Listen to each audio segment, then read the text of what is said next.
Hello everyone, कैसे हो आप सब? बढ़िया एकदम।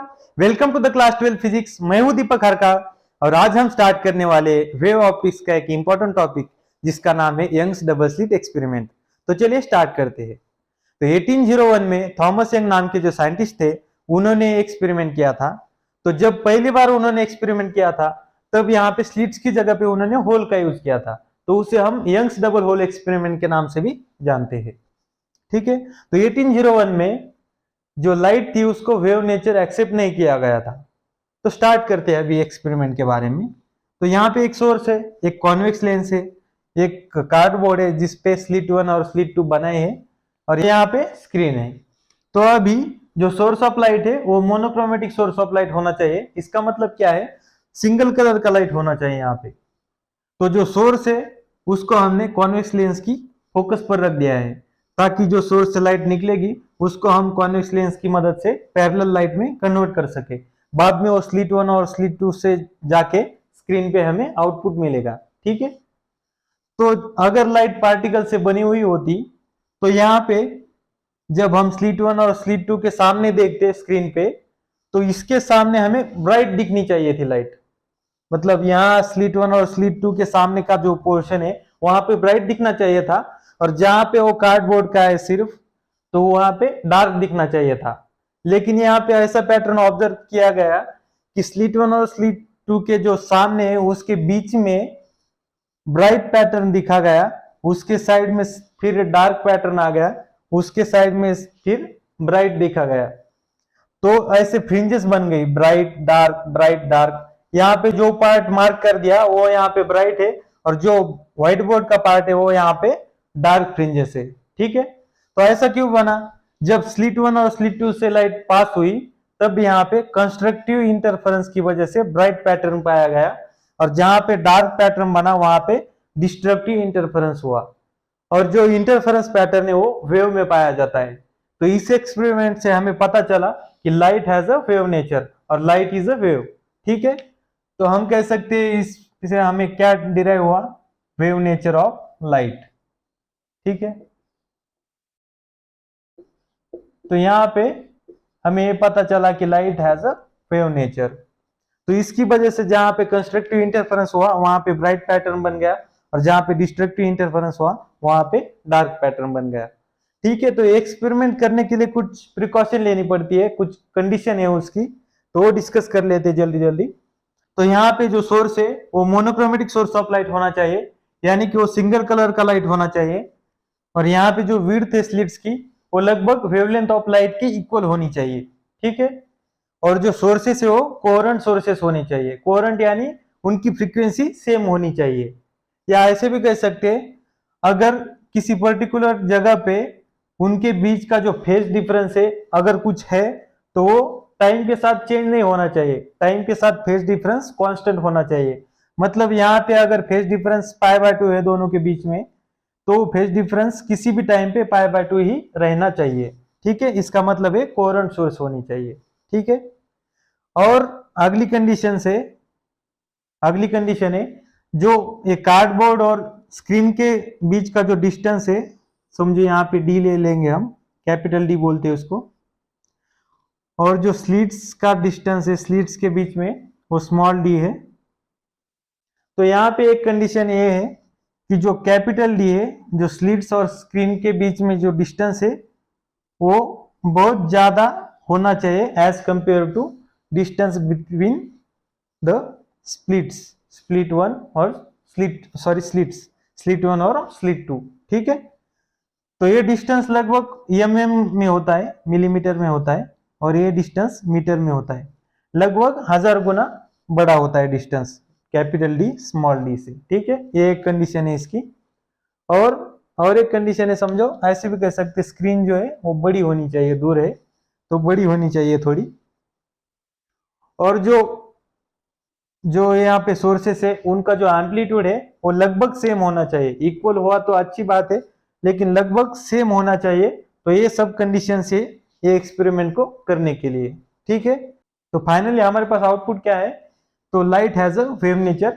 ये इस एक्सपेरिमेंट का रिजल्ट है हमारे पास। ठीक है। तो आगे देखते हैं अभी ब्राइट फ्रिंजेस कहाँ पे बनती है और डार्क फ्रिंजेस कहाँ पे बनती है।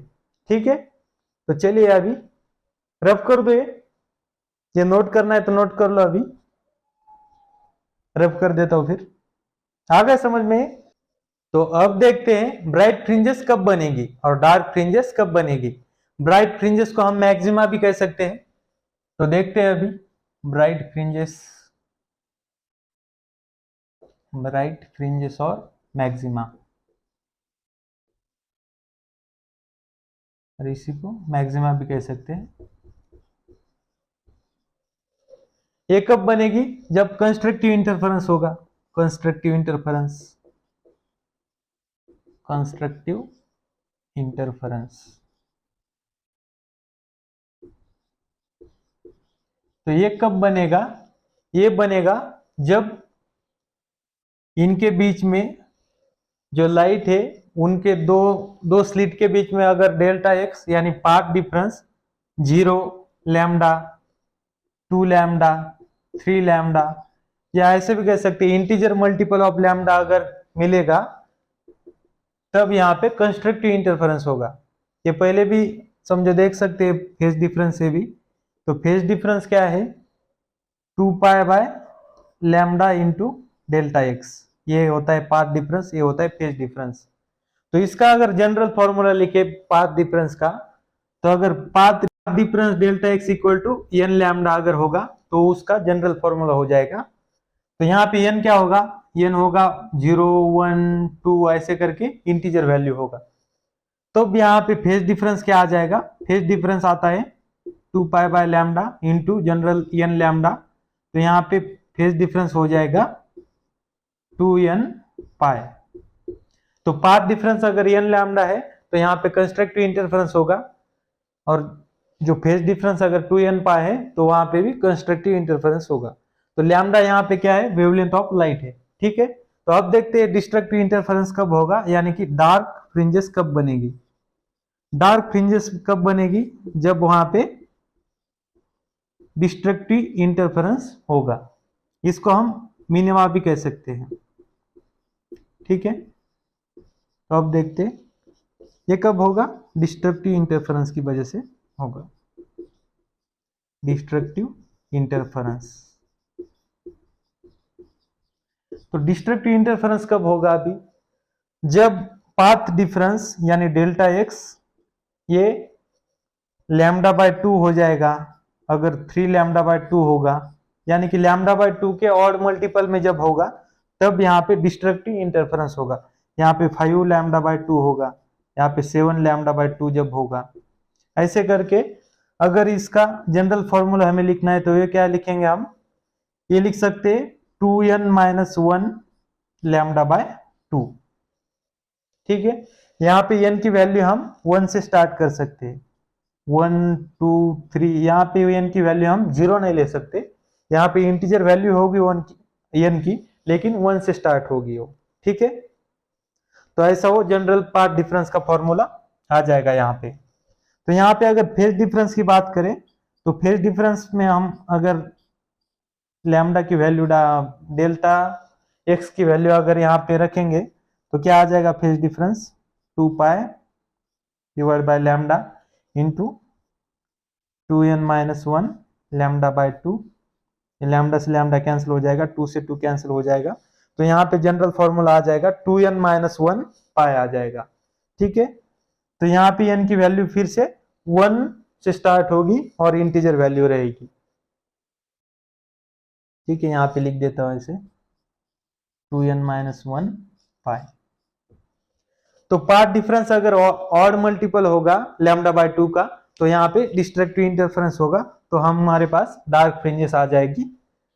और जब पाथ डिफरेंस n लैम्डा होगा, तब हमारे पास ब्राइट फ्रिंजेस आ जाएगी, यानी कि मैक्सिमा होगा। ठीक है, तो आगे देखते हैं, अभी आगे देखते हैं सेंट्रल मैक्सिमा के बारे में। तो अब देखने वाले हम सेंट्रल ब्राइट या सेंट्रल मैक्सिमा के बारे में। ठीक है, तो चलिए ड्रॉ करते हैं डायग्राम अभी। तो यहाँ पे क्या होगा, यहाँ पे हम ड्रॉ करेंगे डायग्राम। तो यहाँ पे स्लिट से वो हॉरिजॉन्टल स्लिट्स होने वाली है, वहां पे जो स्लिट्स थी वो वर्टिकल स्लिट्स थी। तो यहाँ पे हम साइड व्यू देखने वाले वो डायग्राम का, जो एक्सपेरिमेंट में डायग्राम थी। तो यहाँ पे स्क्रीन है और यहाँ पे लेंस और सोर्स है, वो हम अभी नहीं ड्रॉ कर रहे हैं, लेकिन वहां पे है वो, तो उससे लाइट पास होकर यहाँ पे आ रही है। ठीक है, तो इनके बीच का डिस्टेंस है डी, स्मॉल डी, जो कि होता है मिलीमीटर में लगभग, और इन कार्डबोर्ड और स्क्रीन के बीच का जो डिस्टेंस है वो होगा कैपिटल डी, वो होता है मीटर्स में सब। ठीक है, तो इसका जो सेंटर होगा उसको वो मान लेते हम, यहाँ से हम लाइन ड्रॉ करेंगे और स्क्रीन पे जाके वो पी पॉइंट पे मिलेगी। अब जो S1 से लाइट जो पास होगी वो अगर पी पे जाके मिलेगी तो कुछ ऐसी जाके मिलेंगी, तो S2 से पास होगी तो कुछ ऐसे जाके मिलेगी। ठीक है, तो ये कुछ ऐसे जाके मिलेगी। तो यहाँ पे अगर हम देखेंगे तो वो इसका सेंटर पॉइंट है S1 और S2 का, और P इसके सीधा सामने है, O के सामने। तो यहाँ पे अगर हम देखेंगे तो S1P वो बराबर हो जाएगा S2P के। ऐसे देखेंगे तो ट्रायंगल के हिसाब से भी अगर प्रॉपर्टी लगाएंगे ये से टेस्ट, तो ट्रायंगल कॉन्ग्रुएंट हो जाएंगे S1OP और S2OP, तो उसके हिसाब से S1P और S2P लगभग सेम हो जाएंगे। ठीक है, लगभग यानी नहीं, सेम ही हो जाएंगे वो। तो अगर पाथ डिफरेंस हम निकालेंगे तो डेल्टा एक्स क्या होता है हमारे पास, S1P या S2P माइनस करके दूसरा अगर पाथ देखेंगे उसको माइनस करेंगे तो हमारे पास पाथ डिफरेंस आ जाएगा। तो यहाँ पे क्या हो जाएगा, S1P और S2P इक्वल है, इसलिए पाथ डिफरेंस 0 हो जाएगा। ठीक है, तो पाथ डिफरेंस अगर 0 होगा तो वहां पे क्या होगा, कंस्ट्रक्टिव इंटरफेरेंस होगा, कंस्ट्रक्टिव इंटरफेरेंस होगा यहाँ पे, तो उसकी वजह से यहाँ पे मैक्सिमा मिलेगा। तो मैक्सिमा मिलेगा या ब्राइट मिलेगा तो उसे हम सेंट्रल मैक्सिमा कहेंगे। ठीक है, सेंट्रल मैक्सिमा और सेंट्रल ब्राइट। ठीक है,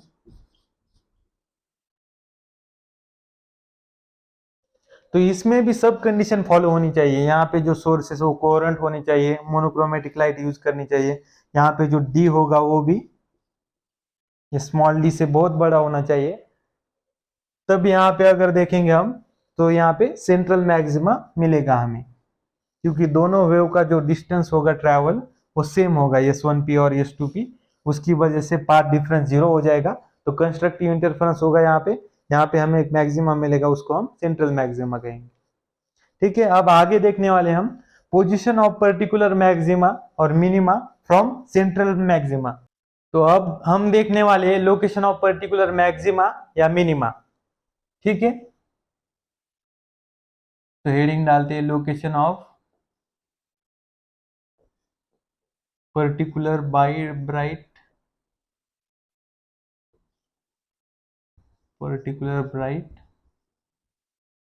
and dark from central bright. इसका मतलब ये होगा कि सेंट्रल ब्राइट से हम देखने वाले उसकी क्या लोकेशन है, पर्टिकुलर ब्राइट या डार्क की। तो हम डायग्राम ड्रॉ करेंगे फिर से। तो यहाँ पे S1 होगा, स्लिट 1, ये फिर से हॉरिजेंटल होगी,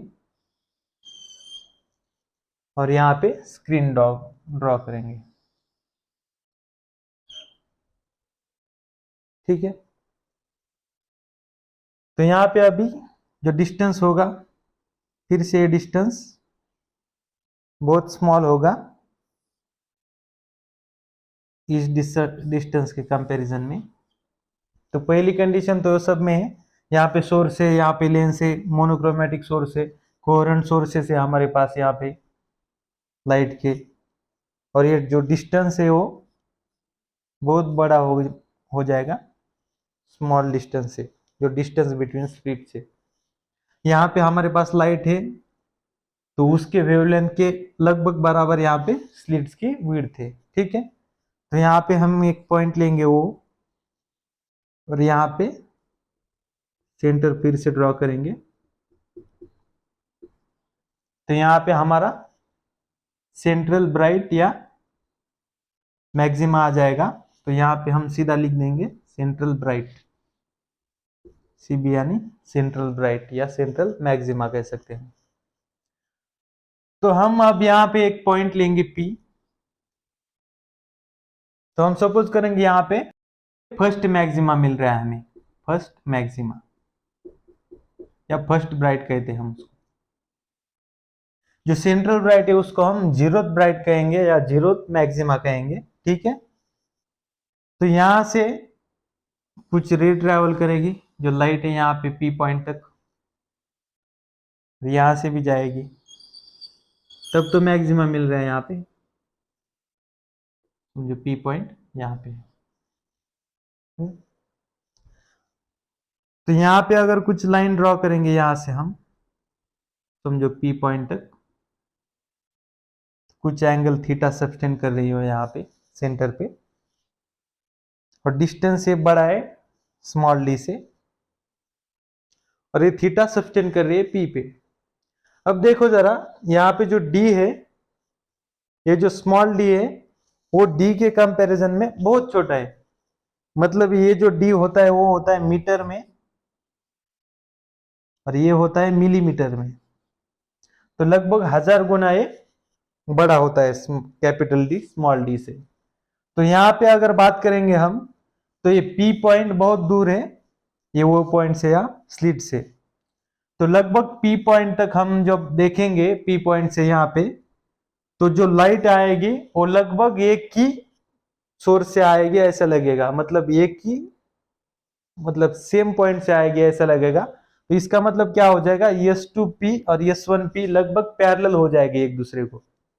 अगर यहां से देखेंगे डायग्राम में तो ऐसा नहीं दिखेगा आपको, लेकिन हम यहाँ पे अगर सोचेंगे D बहुत बड़ा है और दूर से अगर कुछ पॉइंट आ रहा है, कुछ लाइट आ रही है दोनों और एक जगह पे आ रही है, तो हमें ऐसा दिखेगा कि वो लगभग एक ही सोर्स से आ रही, मतलब जो S1P और S2P है वो लगभग पैरेलल हो जाएगी एक दूसरे को। तो अगर ये पैरेलल हो जाएगी तो हम ऐसा कह सकते हैं यहाँ पे भी थीटा हो जाएगा, क्योंकि ये पैरेलल हो जाएगी। ये ट्रायंगल में तो नहीं दिख रहा वैसे, क्योंकि ये ट्रायंगल ऐसे नजर आ रहा है, लेकिन अगर दूर बहुत दूर है P, तो यहां से हमें क्या दिखेगा, वो लगभग पैरेलल हो जाएगी ऐसा दिखेगा, S1P और S2P। तो यहाँ पे अगर थीटा लेंगे और यहाँ से अगर परपेंडिकुलर ड्रॉ करेंगे इस S2P पे, क्योंकि S2P ज्यादा डिस्टेंस ट्रेवल कर रहा है, ये तो दिख रहा है, क्योंकि ऊपर जा रहा है तो S1P कम है, S2P बहुत ज्यादा है। तो S2P ज्यादा है, तो जो ज्यादा कितना है, समझो यहाँ पे एक पॉइंट लिया हमने, x लिया, समझो इधर ये थीटा है, और ये जो पॉइंट है वो x लिया हमने यहाँ पे। तो S2P जो ज्यादा डिस्टेंस ट्रेवल कर रहे हो S2x के बराबर है, इतना डिस्टेंस हो S1P से ज्यादा ट्रेवल कर रहा है, ठीक है।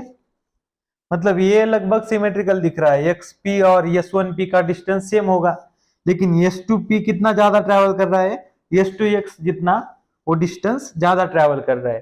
तो हमें ये पाथ डिफरेंस हो गया, तो ये पाथ डिफरेंस डेल्टा x हो गया। तो हमें ये निकालना है कितना है यहाँ पे। अगर पाथ डिफरेंस हमारे को मिल जाएगा तो हमें पता चल जाएगा कि फर्स्ट ब्राइट कब बनेगा, सेकंड ब्राइट कब बनेगा, फर्स्ट डार्क कब बनेगा, ठीक है।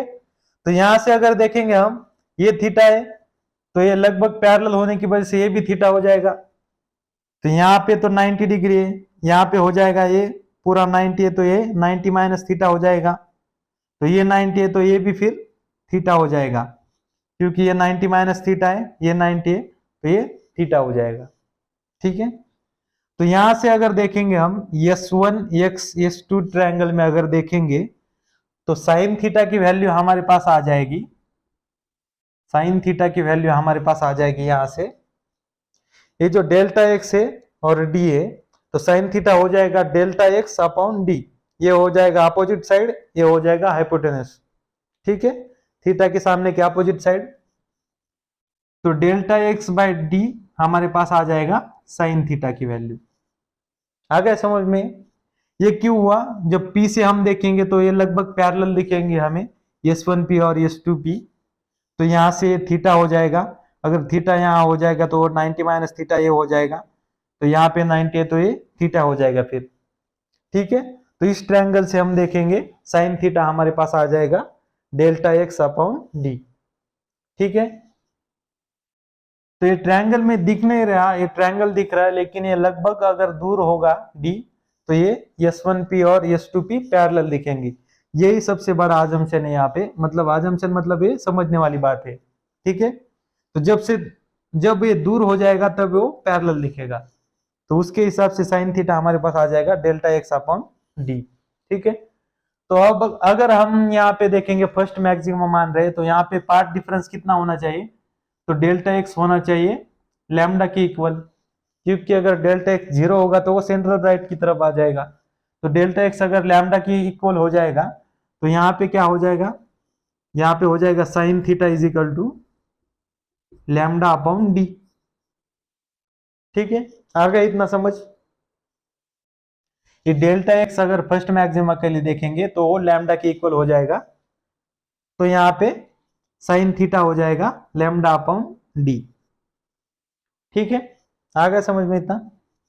तो अब जब देखेंगे हम यहाँ पे, तो लैम्डा की वैल्यू होती है, लैम्डा की वैल्यू 4000 एंगस्ट्रॉम से 8000 एंगस्ट्रॉम के बीच में होती है। अगर इसकी वैल्यू अगर नैनोमीटर में देखेंगे तो 400 नैनोमीटर से 800 नैनोमीटर तक होती है विजिबल लाइट की, जो हम लाइट देखने वाले हैं उसकी। ठीक है, तो लगभग ये लैम्डा की value 10 to the power -7 metre के रेंज में होती है। और जो डी है हमारा वो क्या है? डी तो मिलीमीटर में है, यानी 10 टू द पावर -3 के हिसाब से।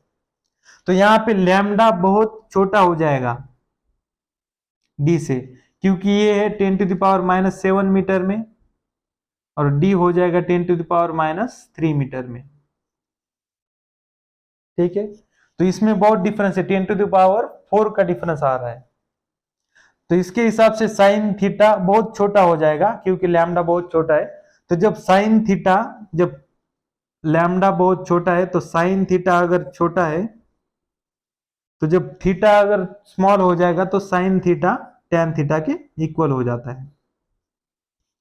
ठीक है, ये एक बात समझने वाली है यहाँ पे लैम्डा बहुत छोटा है डी से, तो उसी हिसाब से थीटा बहुत स्मॉल हो जाएगा, तो टैन थीटा ये साइन थीटा के इक्वल हो जाएगा।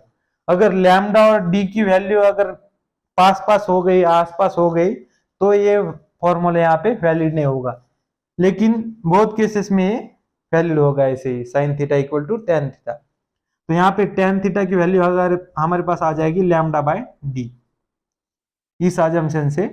अगर लैम्डा बहुत छोटा है तो लगभग लैम्डा हर क्वेश्चन में छोटा ही होता है, कुछ क्वेश्चन होंगे जहां पे लैम्डा की वैल्यू डी के इक्वल होगी, तब ये फॉर्मूला काम नहीं आएगा, टैन थीटा की सीधे वैल्यू हम नहीं लिख सकते। तो यहाँ पे अगर देखेंगे, यहाँ पे हम मान लेंगे यहाँ पे वैल्यू वाई है सेंट्रल ब्राइट से फर्स्ट मैक्सिमा की, और ये डिस्टेंस तो डी पता है हमें, तो टैन थीटा क्या हो जाएगा? यहाँ पे थीटा ए है, तो टैन थीटा हो जाएगा, टैन थीटा की वैल्यू हो जाएगी यहाँ पे y अपॉन डी।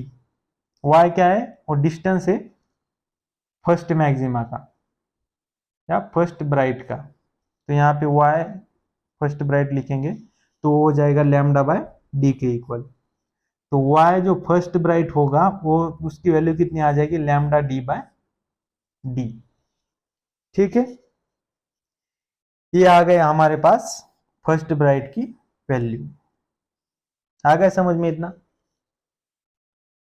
क्या किया हमने ये किया, साइन थीटा की वैल्यू इस ट्रायंगल से देखी, डेल्टा एक्स बाय डी आ गई। जो डेल्टा एक्स है वो फर्स्ट मैक्सिमा के लिए लैम्डा हो जाएगा। जब लैम्डा बहुत छोटा होगा डी से, जो डिस्टेंस बिटवीन स्लिट से उसके, तो यहाँ पे क्या हो जाएगा? यहाँ पे साइन थीटा इक्वल हो जाएगा टैन थीटा के। tan थीटा की वैल्यू यहाँ से हमें हमारे पास आ गई y first bright divide by d। ठीक है, तो y फर्स्ट ब्राइट की वैल्यू हमारे पास आ गई लैम्डा d बाय d। तो यहाँ पे अगर सेकंड ब्राइट की बात करेंगे तो हम तो क्या आ जाएगा, सेकंड ब्राइट की बात करेंगे हम सेकंड ब्राइट की, तो क्या हो जाएगा यहाँ पर डेल्टा एक्स हो जाएगा 2 लैम्डा, क्योंकि डेल्टा एक्स का जनरल फॉर्मूला हमें पता है n लैम्डा होता है। तो फर्स्ट ब्राइट के लिए 1 लैम्डा, सेकंड ब्राइट के लिए 2 लैम्डा हो जाएगा। तो यहाँ पे y2b यानी सेकंड ब्राइट की वैल्यू सेंट्रल मैक्सिमा से कितना आ जाएगी, 2 लैम्डा d बाय d। तो कैसे आ जाएगा ये आ जाएगा, यहाँ से लैम्डा की जगह पे 2 लैम्डा अगर रखेंगे हम तो यहाँ पे भी 2 लैम्डा आ जाएगा, यहाँ पे भी 2 लैम्डा आ जाएगा। तो सेकंड ब्राइट की वैल्यू आ जाएगी 2 लैम्डा d बाय d। ठीक है, अब देखते हैं फर्स्ट मिनिमा के लिए एंड सेकंड मिनिमा के लिए कितनी वैल्यू हो जाएगी। तो यहाँ पे रब कर दो मैं, ठीक है, तो रब कर देता हूं।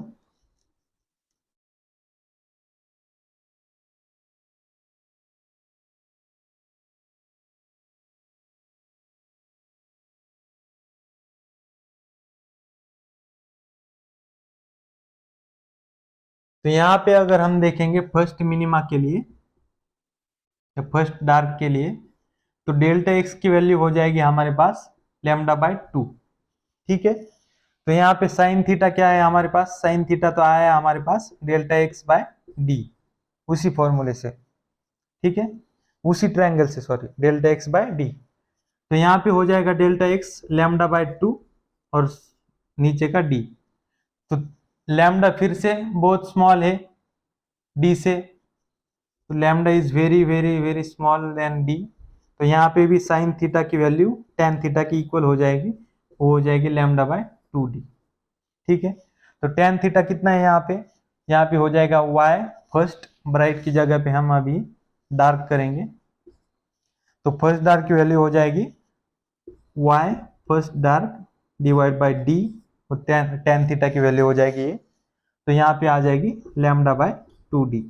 तो y फर्स्ट डार्क की वैल्यू हो जाएगी यहाँ पे लैम्डा d बाय 2d। ठीक है, उसी तरह से अगर हमें सेकंड डार्क की वैल्यू देखनी है, सेंट्रल ब्राइट से डिस्टेंस देखनी है सेकंड डार्क की, तो डेल्टा एक्स वहां पे हो जाएगा 3 लैम्डा बाय 2 सेकंड डार्क के लिए। तो सेकंड डार्क की वैल्यू आ जाएगी 3 lambda d by 2 small d. ठीक है, तो ये आ जाएगी सेकंड डार्क के लिए। तो अब हम देखने वाले nth डार्क के लिए, nth डार्क के लिए जनरल फॉर्मूला हो जाएगा y n d equal to 2n minus 1 lambda d by 2d। ये हो जाएगी nth डार्क के लिए वैल्यू। ठीक है, तो पिछला ये करना भूल गया मैं, nth ब्राइट के लिए, तो nth ब्राइट के लिए वैल्यू हो जाएगी y nth bright equal to n d lambda by d हो जाएगी। ठीक है, ये हो जाएगी nth ब्राइट के लिए।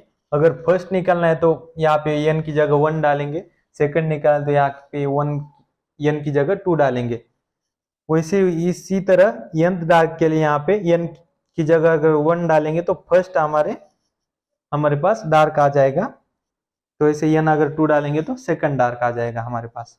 ठीक है, आ गया समझ में, रफ कर दो अभी। ये सिर्फ पिछली बार मतलब बोलना बाकी रह गया था।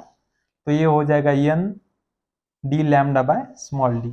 ठीक है, nth ब्राइट के लिए, nth ब्राइट के लिए रफ कर दो अभी। ठीक है, नोट कर लो ये। तो अब देखते हैं फ्रिंज विड्थ के बारे में। फ्रिंज विड्थ क्या होती है ये देखते हैं। फ्रिंज विड्थ, इसको हम W से भी डिनोट कर सकते हैं स्मॉल, या बीटा से भी डिनोट करते हैं। ठीक है, तो हमारे पास ये तो मालूम है हमें, अगर nth ब्राइट का डिस्टेंस हमें निकालना है फ्रॉम सेंट्रल मैक्सिमा, तो वो क्या होता है n lambda d by d। और nth डार्क का अगर निकालना है तो क्या होता है 2n-1 lambda d by 2d, lambda d by 2d।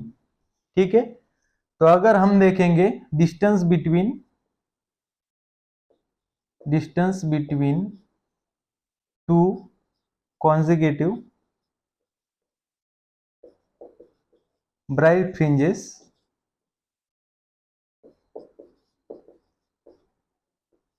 तो वो हो जाएगा, समझो सेकंड और फर्स्ट का अगर देखेंगे ब्राइट फ्रिंजेस का डिस्टेंस तो कितना हो जाएगा, सेकंड का हो जाएगा y2b माइनस y1b, ऐसे आ जाएगा डिस्टेंस इन दोनों के बीच का। तो y2b कितना, सेकंड का कितना हो जाएगा, सेकंड का हो जाएगा 2 लैम्डा डी बाई डी, और फर्स्ट का जो डिस्टेंस होगा वो सेंट्रल ब्राइट से वो होगा लैम्डा डी बाई डी, तो ये आ जाएगा लैम्डा डी बाई डी। तो ये हो जाएगा fringe width of dark fringe. जो डार्क फ्रिंज होगी उसकी जो विड्थ होगी वो लैम्डा डी बाय डी के बराबर होगी, और दो कॉन्जिक्यूटिव ब्राइट फ्रिंजेस के बीच की जो डिस्टेंस होगी वो फ्रिंज विड्थ ऑफ डार्क के बराबर होगी। ठीक है, तो अब देखेंगे डिस्टेंस बिटवीन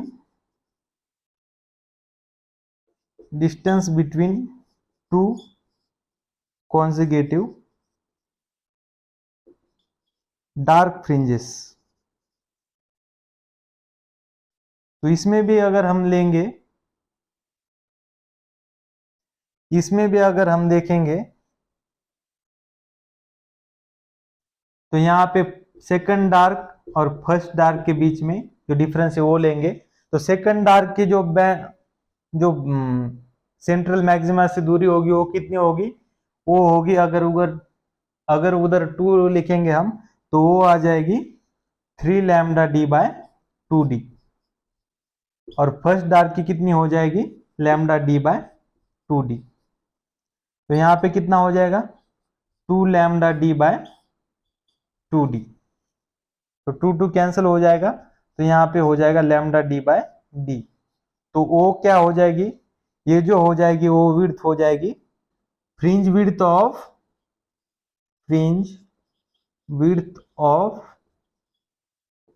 ब्राइट फ्रिंज, मतलब जो ब्राइट फ्रिंज है उसकी जो विड्थ हो जाएगी वो हो जाएगी लैम्डा डी बाई डी। इसका मतलब क्या है, अगर डार्क फ्रिंज है तो भी जो फ्रिंज विड्थ है वो लैम्डा डी बाई डी है, और जो ब्राइट फ्रिंज है उसकी भी जो विड्थ है वो लैम्डा डी बाई डी आ जाएगी। यहां से अगर डायग्राम से हम देखेंगे तो अगर यहां से सेंट्रल ब्राइट लेंगे हम तो यहाँ पे आ जाएगा फर्स्ट डार्क, फिर आ जाएगा फर्स्ट ब्राइट, फिर आ जाएगा सेकंड डार्क, फिर आ जाएगा सेकंड ब्राइट। तो सेंट्रल ब्राइट से फर्स्ट ब्राइट की जो डिस्टेंस है वो कितनी है, वो है लैम्डा डी बाय डी, और सेंट्रल ब्राइट से सेकंड ब्राइट की जो डिस्टेंस है वो है 2 लैम्डा डी बाय डी। ठीक है, तो सेंट्रल ब्राइट से जो फर्स्ट डार्क की डिस्टेंस है वो है लैम्डा डी बाय 2d, और जो सेकंड डार्क से सेंट्रल ब्राइट की जो डिस्टेंस है वो है 3 लैम्डा डी बाय 2d। यहां से अगर चेक करना हो तो चेक कर सकते हैं, ये सेकंड डार्क की है डिस्टेंस फ्रॉम सेंट्रल मैक्सिमा या सेंट्रल ब्राइट, और ये फर्स्ट डार्क की है। तो यहां से अगर हम देखेंगे तो सेकंड ब्राइट से और फर्स्ट ब्राइट की जो बीच की जो डिस्टेंस है वो हो जाएगी fringe width of dark fringe. ठीक है, और फर्स्ट डार्क और सेकंड डार्क के बीच में जो फ्रिंज विड्थ हो जाएगी वो हो जाएगी fringe width of bright fringe, तो वो हो जाएगी 3 lambda D by 2d minus lambda D by 2d, यानी कि लैम्डा डी बाई डी हो जाएगी। यहां से भी उतना ही आ जाएगा। ठीक है, आ गए समझ में? तो ये हो जाएगा अभी फ्रिंज विड्थ के बारे में। तो अब देखते हैं कुछ न्यूमेरिकल्स इसके ऊपर, तो रफ कर दो। ठीक है, तो चलो क्वेश्चन सॉल्व करते हैं अभी। तो पहला क्वेश्चन है नीट 2020 से। तो इसमें क्या बताया हमें, in YDSE if separation between two coherent sources is halved and the distance of screen from the coherent source is double then the fringe width becomes. तो पहले क्या दिया है हमें, पहले समझो हमने बीटा मान लिया लैम्डा डी बाई डी, ये हमें मालूम है फ्रिंज विड्थ होती है। तो हमें क्या बताया, जो डी डैश होगा वो क्या होगा, 2D के इक्वल होगा। जो डिस्टेंस होगा स्क्रीन और जो कोहेरेंट सोर्स के बीच का वो डबल कर दिया है। वो जो स्मॉल डी डैश होगा, जो कोहेरेंट सोर्स के बीच का जो डिस्टेंस है वो हाफ कर दिया, तो डी डैश क्या हो जाएगा, डी बाई 2 हो जाएगा। तो हम निकालते हैं अभी बीटा डैश यानी विड्थ क्या होगी नई, तो वो हो जाएगी lambda D dash upon D dash. तो लैम्डा तो सेम रहेगा क्योंकि लाइट का कुछ चेंज नहीं बताया हमें, लाइट तो सेम है इसलिए वेवलेंथ सेम हो जाएगी। तो बीटा डैश कितना हो जाएगा, lambda into 2D divide by d by 2, यानी कि ये कितना हो जाएगा, ये 2 नीचे का ऊपर चला जाएगा तो 4 लैम्डा डी बाय डी हो जाएगा, यानी कि 4 बीटा के इक्वल हो जाएगा। तो बीटा डैश कितना हो जाएगा, 4 बीटा के इक्वल हो जाएगा। तो हमारे पास ऑप्शन क्या क्या है, तो यहाँ पे 4 टाइम्स ये सही ऑप्शन हो जाएगा हमारे पास। तो अब दूसरा क्वेश्चन देखते हैं, in YDSE if violet monochromatic light is replaced by red monochromatic light then fringe width will increases और डिक्रीजेस, ये बताना है हमें। तो यहाँ पे हमारे पास फॉर्मूला है फ्रिंज विड्थ का, क्या है, beta equal to lambda d by d, यानी फ्रिंज विड्थ जो है वो डायरेक्टली प्रोपोर्शनल टू है लैम्डा के यानी वेवलेंथ के। तो हमारे पास है वायलेट इंडिगो ऐसे करके, तो यहाँ पे अगर देखेंगे तो जैसे रेड के तरफ जाएंगे हम तो लैम्डा इंक्रीज हो जाएगा, वैल्यू जो वेवलेंथ है उसकी वैल्यू इंक्रीज हो जाती है। तो वायलेट की जो वेवलेंथ होगी वो कम होगी रेड से, तो जब रेड की तरफ जाएंगे हम तो लैम्डा इंक्रीज होगा, यानी कि वेवलेंथ इंक्रीज होगी तो फ्रिंज विड्थ भी इंक्रीज हो जाएगी। तो यहाँ पे आंसर क्या आ जाएगा, इंक्रीजेस आ जाएगा।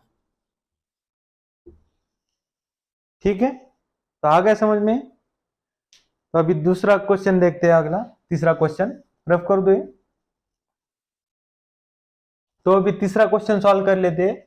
इन YDSE a student observed 8 fringes in a certain segment of screen when a monochromatic light of 600 nanometer wavelength is used. When wavelength of light is changed to 400 nanometer, then the number of fringes he would observe in the same region of the screen is। ये पूछा है NEET 2022 में पूछा था ये। तो हमारे पास option है 8, 9, 12 और 6। तो चलिए इसको सॉल्व करते हैं। तो हमारे पास जो विड्थ का फॉर्मूला है फ्रिंज विड्थ का वो है lambda d by small d. ठीक है, तो अभी 8 फ्रिंजेस के जो है उसको हम बीटा 1 नाम देंगे फ्रिंज विड्थ को। तो उसका एरिया है जो सेगमेंट है उसको हम कुछ नाम देंगे x से समझो। तो यहाँ पे x की वैल्यू निकालेंगे, कितनी आ जाएगी, 8 बीटा 1।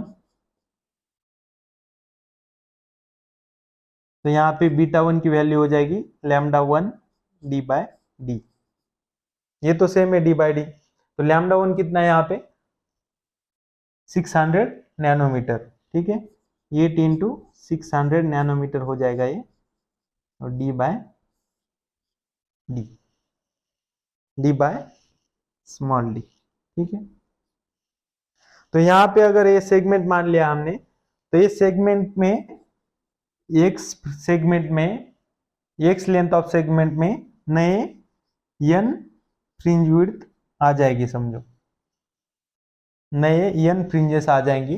तो इसका मतलब क्या होगा, n फ्रिंज विड्थ के इक्वल होगा ये सेगमेंट। तो इसकी वैल्यू अगर कैलकुलेट करेंगे तो क्या आ जाएगा, n बीटा 2। बीटा 2 की वैल्यू क्या है, लैम्डा 2 डी बाय डी। तो लैम्डा 2 क्या है यहाँ पे, लैम्डा 2 है 400, कहाँ पे 400 नैनोमीटर। तो n 400 nanometre into d by d, तो ये आ जाएगा सेकंड इक्वेशन, ये होगा फर्स्ट इक्वेशन। और ये भी x से ये भी x से अगर दोनों को इक्वल करेंगे तो क्या आ जाएगा, 8 इंटू 600 नैनोमीटर, और डी बाई डी कैंसिल हो जाएगा, तो यहाँ से आ जाएगा n इंटू 400 नैनोमीटर। नैनोमीटर से नैनोमीटर जाएगा यहाँ पे, 4 00 से 00 जाएगा, यहाँ पे बच जाएगा 48 इक्वल टू n इंटू 4, तो n आ जाएगा 12 के बराबर। ठीक है, तो यहाँ पे हमारा आंसर हो जाएगा ऑप्शन सी 12। ठीक है, आ गया समझ में? रफ कर दो, अभी नोट कर लो ये क्वेश्चन। चलो अब एक क्वेश्चन सॉल्व कर लेते हैं। यहाँ पे हमारे पास क्या है, डी 1 मिलीमीटर है, और जो कैपिटल डी है वो 2 मीटर है, जो लैम्डा है वो 0.5 mm है। Find the distance of first maxima from central bright निकालना है हमें। तो यहाँ पे क्या हुआ है, यहाँ पे जो स्मॉल डी है, जो डिस्टेंस बिटवीन स्लिट्स है, और जो वेवलेंथ है लैम्डा, उसकी वैल्यू लगभग नियर है, जो एक दूसरे के लगभग नियर है।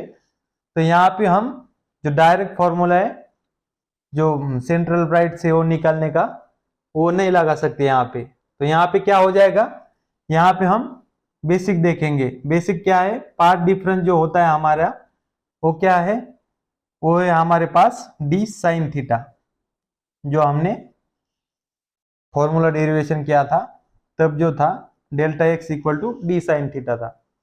तो डेल्टा एक्स क्या होता है, पार्ट डिफरेंस होता है। वो ब्राइट के लिए क्या होता है, सेंट्रल ब्राइट के लिए 0 होता है, जो फर्स्ट ब्राइट के लिए वो लैम्डा होता है। ठीक है, तो n डेल्टा एक्स होता है, n के मल्टीपल में होता है लैम्डा के, तो फर्स्ट ब्राइट के लिए कितना हो जाएगा, लैम्डा हो जाएगा। ठीक है, तो यहाँ पे अगर देखेंगे साइन थीटा क्या आ जाएगा, साइन थीटा आ जाएगा लैम्डा बाय डी, यानी साइन थीटा होगा, यहाँ पे लैम्डा कितना है 0.5 mm, और डी कितना है 1 mm। तो यहाँ पे साइन थीटा हो जाएगा 1/2 हो जाएगा, हाफ हो जाएगा यहाँ पे ये, तो थीटा हो जाएगा 30 डिग्री। ठीक है, तो अगर डायग्राम से अगर देखेंगे, हम डायग्राम अगर ड्रॉ करेंगे स्मॉल यहाँ पे, तो S1 S2 अगर देखेंगे, यहाँ से अगर सेंट्रल बनाएंगे ऐसे, तो हमें मैक्सिमा निकालना है। तो यहाँ पे मान लेते हैं कहीं पे मैक्सिमा है, तो जो थीटा होगा यहाँ से सेंट्रल ब्राइट से ये डिस्टेंस समझो y मान लेंगे हम, y फर्स्ट ब्राइट, और ये जो डिस्टेंस है वो d होगा। ठीक है, तो यहाँ से अगर देखेंगे वो डायग्राम हम, तो यहाँ पे d हो जाएगा। तो यहाँ से अगर tan थीटा हमें निकालना है, तो tan थीटा की वैल्यू क्या आ जाएगी, tan थीटा की वैल्यू आ जाएगी यहाँ पे y first bright divide by d। तो हमारे पास थीटा तो है अभी 30 डिग्री, तो साइन 30 और tan 30 तो इक्वल नहीं होते, तो इसी वजह से हमारे पास सीधा फॉर्मूला नहीं लग सकता है। तो यहाँ पे क्या करेंगे, हम tan 30 की वैल्यू रख देंगे यहाँ पे, थीटा की वैल्यू tan 30 आ जाएगा y first bright divide by d। तो हमें तो निकालना है y फर्स्ट ब्राइट, तो यहाँ पे tan d निकालेंगे और y फर्स्ट ब्राइट निकालेंगे, तो ये d इधर चला जाएगा, तो d tan 30 हो जाएगा, ये 30 डिग्री। तो इसकी वैल्यू क्या आ जाएगी, y फर्स्ट ब्राइट की, जो d है हमारे पास 2 मीटर है, तो ये 2 हो जाएगा, और tan 30 की वैल्यू 1/√3, तो हमारे पास y फर्स्ट ब्राइट की वैल्यू आ जाएगी 2/√3 मीटर्स। ठीक है, आ गए समझ में? तो इस क्वेश्चन में वो जो डायरेक्ट फॉर्मूला था हमारा, वो यहाँ पे नहीं लग पाया। ठीक है, तो सिर्फ यही दिखाना था इस क्वेश्चन के माध्यम से। तो ऐसे भी क्वेश्चन आते हैं कभी कभी, लेकिन जनरली ऐसे क्वेश्चन नहीं आते। तो ठीक है, अगला सवाल देखते हैं अभी।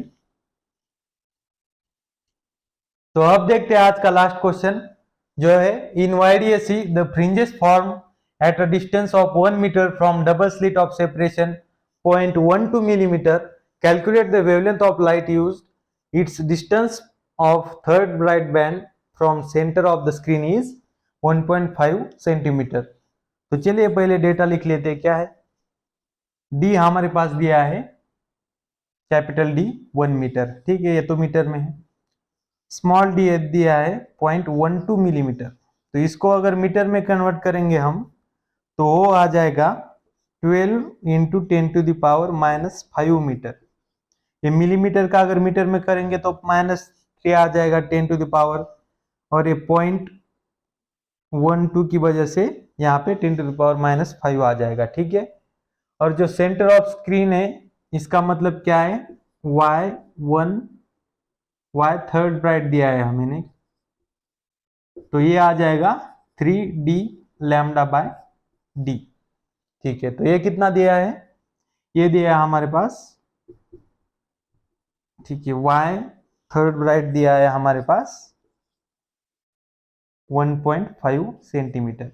इसको अगर मीटर में कन्वर्ट करेंगे तो ये आ जाएगा 15 इंटू 10⁻³ मीटर।